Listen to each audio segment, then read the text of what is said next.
चलो साथियों, शुरू करते हैं। आज हम ऑर्थो सेंटर, आज पूरे ऑर्थो सेंटर का पोस्टमार्टम किया जाएगा।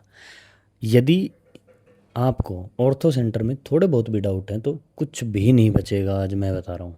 और इस वीडियो से पहले पिछली वीडियो का रेफरेंस ले ले, उसमें मैंने सभी सेंटर, ऑर्थो सेंटर, इन सेंटर, सरकम सेंटर, सेंट्रोइड, सारे कि किस टाइप की ट्रायंगल में ये कहाँ कहाँ बनते हैं, मैंने सब कुछ बता रखा है। तो उसका रेफरेंस लोगे तो आपको इसमें थोड़ी सी मदद मिलेगी। चलो शुरू करेंगे। अभी आज हम ऑर्थो सेंटर होता क्या है। ऑर्थो सेंटर क्या होता है कि जो वर्टेक्स है ना, जैसे इसमें ये वर्टेक्स है, ये इस वर्टेक्स से ए से, और मैंने सामने वाली साइड बी सी के ऊपर एक परपेंडिकुलर ड्रा किया। फिर मैंने बी वर्टेक्स से सामने ए सी साइड पे एक परपेंडिकुलर ड्रा किया। फिर मैंने सी वर्टेक्स से सामने वाली साइड ए सी पे एक, ए बी पे एक परपेंडिकुलर ड्रा किया।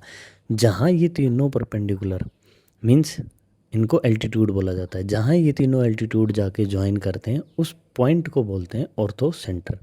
अब इस पॉइंट की क्या खासियत है वो हम पहले डिस्कस कर चुके हैं, लेकिन इससे क्या क्या चीज़ें निकल के आएंगी, क्या क्या थ्योरम यहाँ से बनती हैं जिनके डायरेक्ट रिजल्ट पेपर में पूछे जाते हैं। आपको कुछ क्वेश्चन देंगे और मैं इनके ऊपर एक एक क्वेश्चन भी लेके आया हूँ, मैं आपको दिखाऊंगा कि कैसे चीज़ें सोल्व होती हैं। तो आप इस वीडियो में बने रहें, आगे देखें, ठीक है। एक एक चीज़ देखते चलेंगे हम।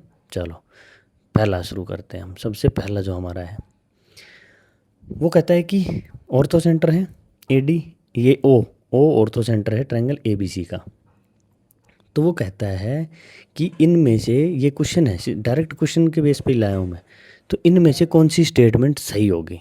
अब आप समझो, कह रहा है कि A B side A B plus A C plus B C, ये तीनों साइड और ये जितने भी इनके एल्टीट्यूड हैं इनका सम, ये एल्टीट्यूड का सम कह रहा है कि बड़ा होगा, पहली बात। दूसरी बात कहता है कि साइड का सम बड़ा होगा एल्टीट्यूड से। तीसरी कहता है कि ये बराबर होंगे। और चौथी नन ऑफ द अबव मान लो चाहिए इसको, ठीक है। तो क्या होगा भाई, आप समझो। अब इस चीज़ को सोल्व करने के लिए आपको कुछ थोड़े बेसिक रूल जो आपको पता है ना वो पता हो, और ये आपने पहले नहीं भी कर रखा हो, तो आपको देखते ही ये चीज़ सोल्व हो जाएगी। देखो मेरे को एक बात बताओ कि एक ट्रायंगल है ए बी और डी, ए बी डी एक ट्रायंगल है, दिख रही है। इसमें ये 90 डिग्री हाइपोटेन्यूज क्या होगा यहाँ, A B sir, A B hypotenuse है। तो परपेंडिकुलर क्या है, ए डी सर। तो भाई किसी भी राइट एंगल ट्रायंगल में सबसे बड़ी साइड क्या होती है सर, हाइपोटेन्यूज। तो भाई ए बी डी का हाइपोटेन्यूज ए बी है, मतलब ए बी बड़ा है ए डी से। क्लियर बात, ठीक। अब आप एक ट्रायंगल देखो बी ई सी, बी ई सी, बी ई सी में ये 90 डिग्री हाइपोटेन्यूज क्या है, एच क्या है सर, बी सी, ठीक। परपेंडिकुलर सर बी ई, तो B C greater than B E होगा। और यहाँ क्या था, A B greater than A D होगा, ठीक है सर। तीसरा एक ट्रायंगल और है A D C, A D C triangle में, आप ए डी सी ट्रायंगल में देखो ए सी जो है वो हाइपोटेन्यूज है, वो किससे बड़ा होगा, ए डी से। तीन चीज़ें आपके सामने आ गई। अब जब आप इन चीज़ों को जोड़ोगे आपको पता लगेगा, या जो भी चीज़ दे रखी है ट्रायंगल, एक ये देखो B C F, hypotenuse B C किससे बड़ा होगा, सी एफ से। तो ये एक हो गया, ये दो हो गया, और ए बी वाला कहाँ है, ये एक मान लो, ये दो मान लो, और ये तीन मान लो। इन तीनों को जब जोड़ोगे तो आपके पास रिजल्ट क्या आएगा भाई, ये हाइपोटेन्यूज बड़ा है इससे, ये हाइपोटेन्यूज बड़ा है किससे, इस ट्रायंगल में बता देगा वो। किसी भी एक ट्रायंगल, कोई भी एक ट्रायंगल ले सकता है। जैसे मैंने ये बोला बी सी एफ में ये हाइपोटेन्यूज हो गया बी सी, ये बड़ा हो जाएगा किससे, सी एफ से। और इस ट्रायंगल में यदि मैं बात करूं बी ई ए में, बी ई ए कह रहा हूँ सॉरी, ये ट्रायंगल सी एफ ए में, सी एफ ए में, ट्रायंगल सी एफ ए में, मतलब जितनी भी ट्रायंगल बन रही हैं आप बना के देखोगे ना तो आपको समझ में आएंगी चीज़ें, ठीक है। हर एक में ये साइड को हाइपोटेन्यूज बनाओ और दूसरा परपेंडिकुलर बनाओ। सिंपल बात मैं ये बोल रहा हूँ। तो जब आपको पता लगा कि भाई हाइपोटेन्यूज बड़ा होता है परपेंडिकुलर से, तो ये तीनों साइड तो हाइपोटेन्यूज हैं, और जब हाइपोटेन्यूज हैं तो ये सारे बड़े होंगे किससे? परपेंडिकुलर से। तो जैसे ट्रायंगल कोई भी आपने ली थी ए बी डी, इसमें तो पहली इक्वेशन आएगी ए B greater than A D. दूसरी ट्रायंगल जो आपकी थी वो थी सी एफ ए, इसमें आएगा ए सी ग्रेटर देन सी एफ। तीसरी ट्रायंगल थी सी एफ बी, इसमें बी सी ग्रेटर देन आ जाएगा सी एफ। अब इन तीनों को जोड़ दो, जोड़ोगे तो A B plus A C plus B C, ये तो इस साइड आ गया, और ये ग्रेटर देन हो जाएगा किससे? A D plus C F plus, दोनों में सी एफ आ गया क्या? ये ले लो बी बी ई सी,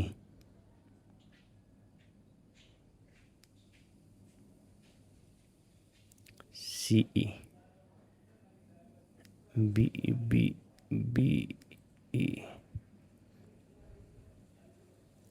ठीक, तो ये कौन सा है? Option B is the right answer. ठीक, एक ये टर्म याद रखनी है आपने। चलो मैंने दिखाई है आपको एक एक चीज़। अगला देखो, कहता है कि एक ट्रायंगल का जो एरिया है ना, उसके हाइट के किस रेशियो में रहेगा। यदि उसके साइड का रेशियो है तो वो सिंपल आपसे पूछ रहा है कि साइड का रेशियो और हाइट के रेशियो का क्या रिलेशन है। अब देखो ये भी बहुत इंपॉर्टेंट है, आप एक एक चीज़ को ध्यान रखना। अभी एक बात बताओ मेरे को बताओ ए बी सी ट्रायंगल में परपेंडिकुलर यदि मैं मानता हूँ ए डी, तो एरिया क्या होगा? 1/2 बेस क्या है? B C into A D. तो इसको H1 ले लूँ मैं, इसको H2 ले लूँ, और इसको H3 ले लूँ। ये परपेंडिकुलर है ना तीनों, देखो ये रे। ठीक है, हो गया मेरा। ठीक है जी, ये आ गई मेरी कंडीशन 1। फिर ए बी सी ट्रायंगल में परपेंडिकुलर यदि बी ई है तो एरिया क्या होगा? 1/2 बेस क्या हो जाएगा? A C into B E. ये मेरा दूसरा आ गया। फिर same triangle A B C में यदि परपेंडिकुलर सी एफ हो जाए तो एरिया क्या होगा? 1/2 किसके ऊपर परपेंडिकुलर है? A B into C F. ये 3 इक्वेशन होगी। अब तीनों में एरिया ऑफ ट्रायंगल तो इक्वल है सबका, हाँ। तो जब लेफ्ट हैंड साइड सबकी इक्वल है तो राइट हैंड साइड इक्वल हो जाएगी। इसका मतलब क्या है? यहाँ से 1/2 B C into H1, B C into H1 equal to 1/2 H1 लिख दिया ना, मैंने जो ए डी था उसको H1 लिख दिया, और बी ई है वो H3 है, बी ई है वो H3, 1/2 ये क्या आ जाएगा? ए बी और आपका A C into H3 equal to 1/2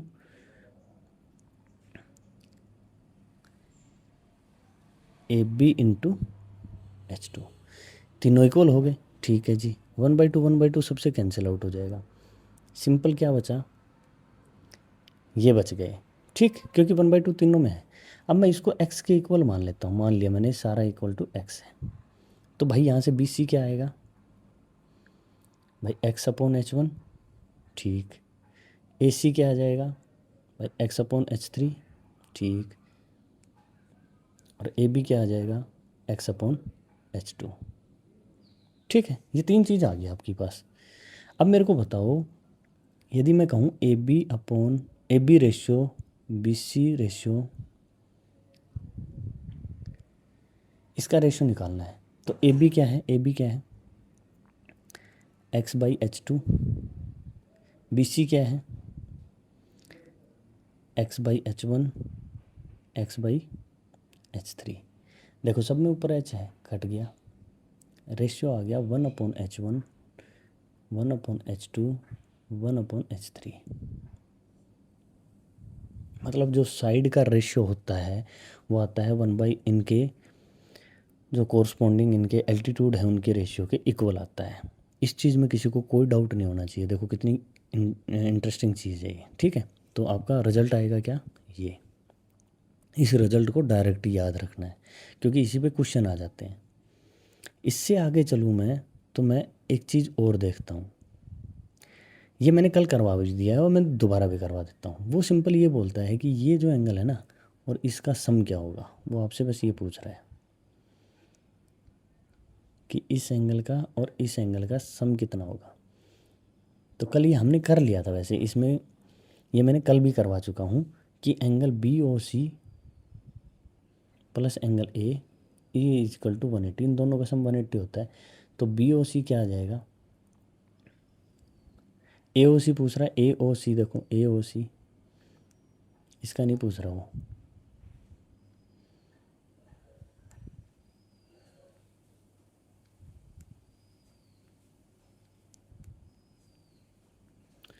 A O सी वो ये पूछ रहा है, ए ओ सी और angle B, angle A O C plus angle B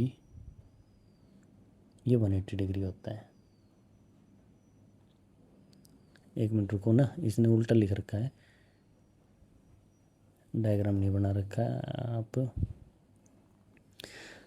यदि विपरीत कोण ए है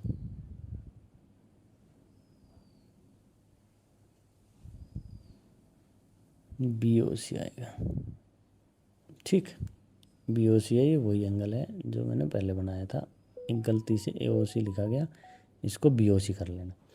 तो ये है angle B O C plus angle A और इनका सम होता है 180 डिग्री।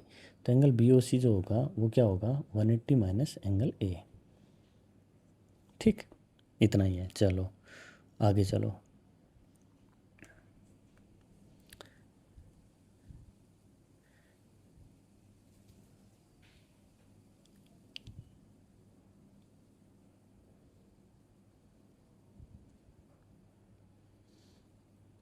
इसमें कहता है कि ये जो एंगल है ना ये 105 डिग्री का एंगल है, ठीक है। तो आपको कहता है कि जो ऑर्थो सेंटर एंगल है वो क्या होगा। अभी आपको पता होना चाहिए कि जो भी एक ये डायग्राम होता है इसमें ऑर्थो सेंटर कहाँ बनता है।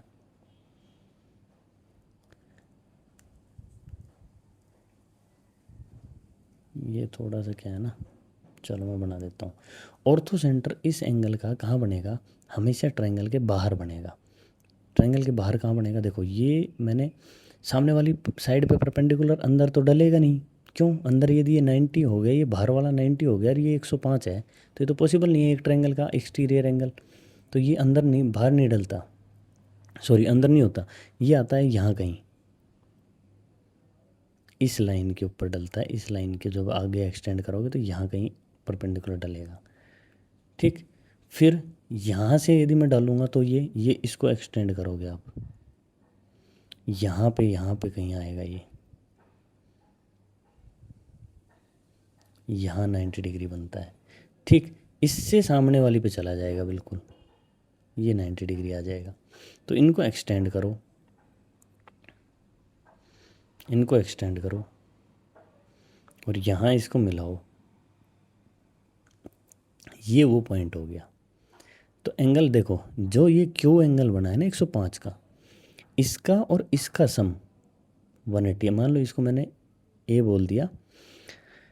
तो एंगल जो ये बना है ना आपका पी ए आर, ये plus angle P Q R, ये 180 डिग्री है, ऑर्थो सेंटर है ना। तो वो आपसे ये एंगल पूछ रहा है, ये क्या होगा, वो 105 दिया है, तो पी ए आर की वैल्यू आ जाएगी 180 माइनस 105 और ये आ जाएगा कितना, 75 डिग्री। यही आपका आंसर है। चलो इससे आगे बढ़ते हैं, बहुत बढ़िया बात है।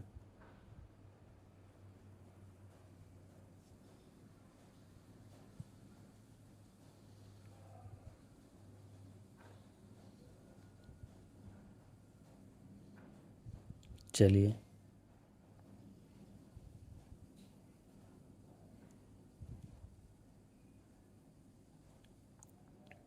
इसको एक बार आप देख लो।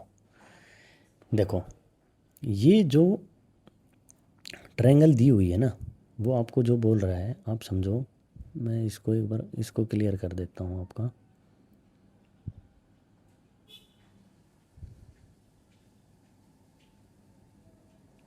ये देखो, ये इसको देख लो एक बार आप।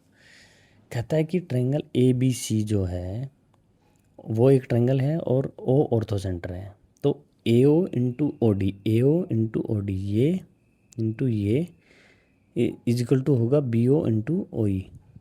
ये ऐसे होगा। फिर वो होगा, अगला होगा ये इंटू इसके इक्वल। ये तीनों चीज़ें आपस में इक्वल होती हैं, जैसे ये निकाल रखा है। ठीक है, तो ये रिजल्ट है इसका। अब ये रिजल्ट आया कैसे, उस पर काम कर लेते हैं हम थोड़ी देर। ठीक है, चलो।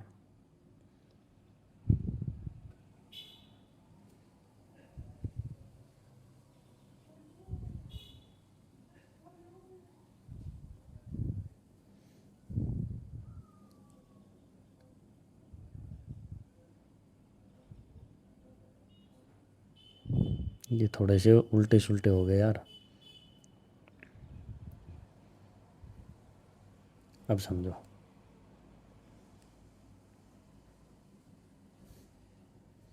चलो करते हैं। देखो, मेरे को एक चीज़ बताओ आप कि ये जो ट्रायंगल है ए बी सी ट्रायंगल है, ठीक है। इसमें ये 90 डिग्री, ये 90 डिग्री, क्योंकि ऑर्थो सेंटर है ना इस वर्टेक्स से सामने वाले पे। ठीक। अब एक बात बताओ मेरे को, दो चीज़ें ध्यान रखना। मैं जो जो ट्रायंगल बोलता जाऊँ उसको ध्यान से देखना आप। भाई एक बात बताओ, ट्रायंगल ओ ई सी ट्रायंगल दिख रही है। इसमें यदि मैं इसको थीटा ले लूँ, थीटा बोल दूँ मैं, तो ये क्या हो जाएगा, या इसको एक्स बोल दूँ तो ये क्या हो जाएगा। आप कहोगे सर 90 माइनस एक्स, क्योंकि तीनों का 180 होगा। और ये जब इसको और इसको तीनों को जोड़ूंगा तो 180 हो जाएगा। ठीक है, मेरे को एक बात बताओ, ट्रायंगल ओ ई सी ये सिमिलर होगी किसके ट्रायंगल के, ट्रायंगल ओ एफ बी के। क्यों होगी, आप कहोगे सर क्यों होगी, मैं बताता हूँ क्यों होगी। क्योंकि देखो, ये जो एंगल है 90 माइनस अल्फ़ा, ये इसके इक्वल होगा वर्टिकल अपोजिट एंगल। देखो शीर्षाभिमुख कोण, तो ये भी 90 माइनस एक्स हो गया। हाँ सर हो गया। ये 90, ये एक्स हो गया। तीनों एंगल इस ट्रायंगल के, तीनों एंगल उस ट्रायंगल के इक्वल हो गए। सर बिल्कुल हो गए। तो जब दो ट्रायंगल सिमिलर हो गई तो उनकी कोरस्पॉन्डिंग साइड का रेशियो। अच्छा बताओ, इस ट्रायंगल में एक्स वाले के सामने क्या है, ओ ई, अपॉन इस ट्रायंगल में एक्स वाले के सामने ओ एफ। इस ट्रायंगल में 90 के सामने क्या है, ओ सी, अपॉन इसमें 90 के सामने ओ बी। क्रॉस मल्टीप्लाई करो, यहाँ यहाँ O E into O B, O F into O C. आगे बात समझ में क्लियर हुई ये बात, मेरे को बताओ। पहली स्टेटमेंट आ गई। ठीक। सेम ये ट्रायंगल और ये ट्रायंगल सिमिलर है। Triangle A O F similar है ट्रायंगल ओ डी सी के।